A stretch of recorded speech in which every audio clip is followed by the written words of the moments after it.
Hello అందరికీ. ఇవాళ నేను నువ్వుల లడ్డూల ప్రాసెస్ చూపిస్తున్నా.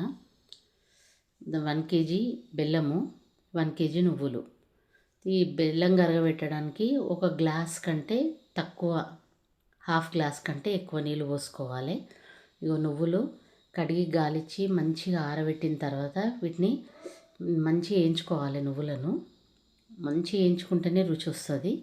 సో మనం బెల్లం పాకం వచ్చినప్పుడు ఎన్ని నువ్వులు అవసరం పడితే అన్ని నువ్వులు, ఇవి కిలోకి ఎక్కువ ఉన్నాయి, నేను కొలిచిపోస్తా. సో ఇవి ఇంత మంచిగా ఫ్రై చేసుకొని పెట్టుకున్నవి. ఇప్పుడు బెల్లం పాకం ఎంతవరకు వచ్చిందో చూద్దాము. బెల్లం పాకం ఆల్మోస్ట్ అలా, ఎందుకంటే ఒక గ్లాస్కు తక్కువ పెద్ద సగం పోసిన కదా, ఇగో పాకం వచ్చేసింది. అది ఎట్లా చెక్ చేయాలంటే కొంచెం నీళ్ళల్లో కొంచెం బెల్లం తీసి పాకం తీసి వేస్తే ఒక ముద్ద వస్తుంది. ముద్ద వస్తే ఇక అది అయిపోయినట్టే, పాకం వచ్చేసినట్టే, లడ్డు అవుతుంది. సో ఇప్పుడు నువ్వులు పోసుకొని మంచిగా కలుపుకోవాలి. తగినన్ని నువ్వులు అంటే నేను కరెక్ట్ కొలత ఈక్వల్, బెల్లం 1 కేజీ, నువ్వులు 1 కేజీ. మంచిగా కలుపుకొని ఈ విధంగా అయింది. ఇప్పుడు కొంచెం చేతికి నీళ్ళ తాడు అద్దుకుంటా లడ్డూలు కట్టి న్యూస్ పేపర్లా ఏదైనా వైట్ పేపర్ మీద కానీ, లేదా ఏదైనా క్లాత్ ఉంటే క్లాత్ మీద కానీ వేసుకొని లడ్డూలు కట్టుకోవాలి.